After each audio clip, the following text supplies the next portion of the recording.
Amhara nationalism, a defensive movement in response to systemic ethnic attack and marginalization. In Ethiopia today, a new form of nationalism is on the rise, Amhara nationalism. This movement has grown in response to decades of ethnic federalism and the deliberate marginalization of the Amhara people, often marked by violence and exclusion. To understand Amhara nationalism, we must explore its origins, motivations, and why its cause is considered just by many of its supporters.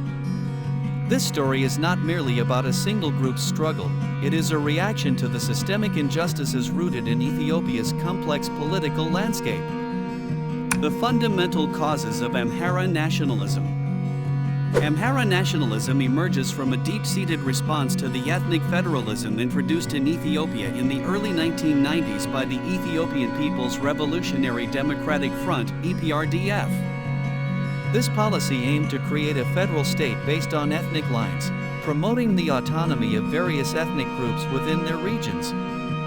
However, for the Amhara people, this system has had devastating consequences. Ethnic federalism has been criticized for fanning ethnic divisions rather than fostering unity. For the Amhara, it has resulted in a perceived erosion of their cultural identity, political marginalization, and widespread violence, including targeted killings, evictions, and mass displacement from their ancestral lands, particularly in areas bordering Oromo and Tigrayan regions. The implementation of ethnic federalism has led to boundary changes and claims over areas historically inhabited by the Amhara. The annexation of these lands into other regions, such as Oromia or Tigray, has created fierce disputes. The Amhara see this as a strategic move to diminish their political and cultural influence, effectively making them minorities in their own lands. This policy has also enabled and, in some cases, encouraged ethnic violence. Amhara communities in Oromia, Benishangul-Gumuz, and parts of the southern nations, nationalities, and peoples region, SNNPR, have suffered attacks, often leading to the destruction of villages, forced evictions, and massacres. Human rights organizations have reported that these attacks are often met with indifference or inadequate response from local or federal authorities, exacerbating feelings of injustice and abandonment among the Amhara people. The reactionary nature of Amhara nationalism. In reaction to these perceived injustices, Amhara nationalism has grown as a defensive response. This movement is seen as a necessary stand against what is viewed as an existential threat to the Amhara people. It is deeply rooted in a historical narrative of resistance, from the fight against colonial invasions to defending Ethiopia's sovereignty in the 19th and 20th centuries.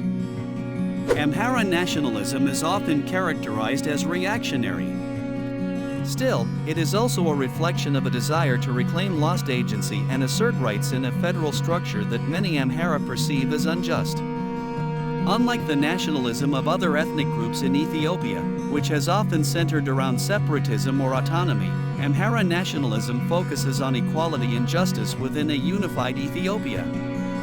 It rejects what many Amhara see as an apartheid-like system where ethnic identity determines rights, land ownership, and political representation. The just cause of Amhara nationalism. Supporters of Amhara nationalism argue that their cause is just because it is a fight for survival in the face of systemic oppression. They see themselves as victims of an ethnic-based political system that prioritizes the interests of Oromo and Tigrayan elites over their own, often at the cost of human rights and economic development.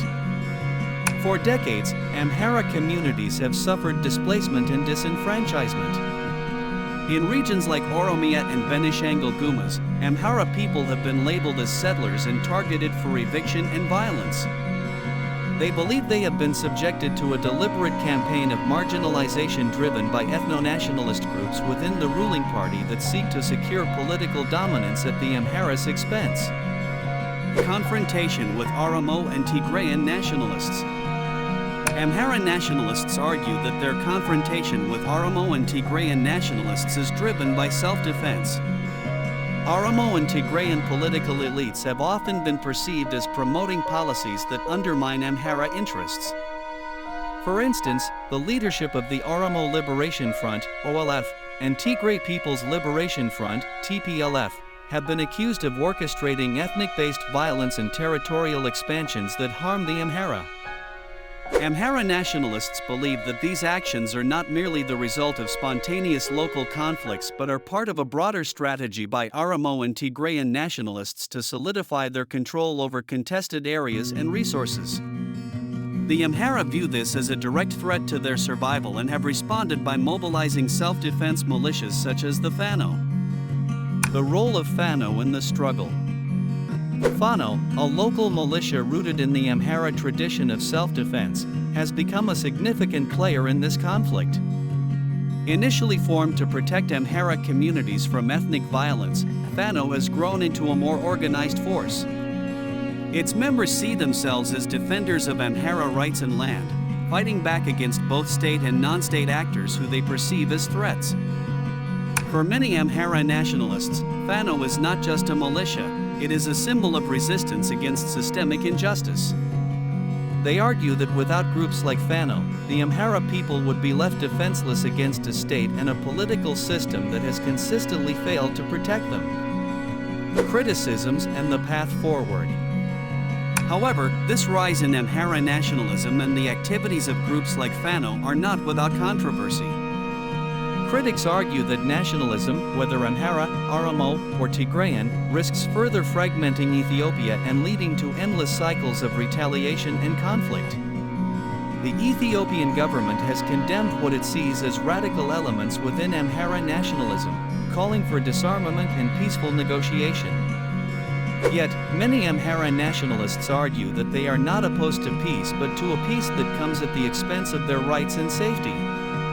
They call for a reformed federal system that treats all ethnic groups equally, protects minorities, and promotes unity without denying the historical and territorial rights of any group. In conclusion, it is a struggle for justice in a divided nation. In a nation as diverse and historically complex as Ethiopia, the rise of Amhara nationalism is a testament to the deep grievances held by many. It is a reaction to what is perceived as an unjust system that has perpetuated violence and exclusion. While the path forward remains uncertain, one thing is clear: the struggle for justice, equality, and survival will continue to shape Ethiopia's future. As Ethiopia stands at a crossroads, the voices of the Amhara and other ethnic groups will continue to demand recognition, fairness, and peace. Whether these demands lead to further division or a stronger, more unified Ethiopia remains a question that only time and dialogue can answer.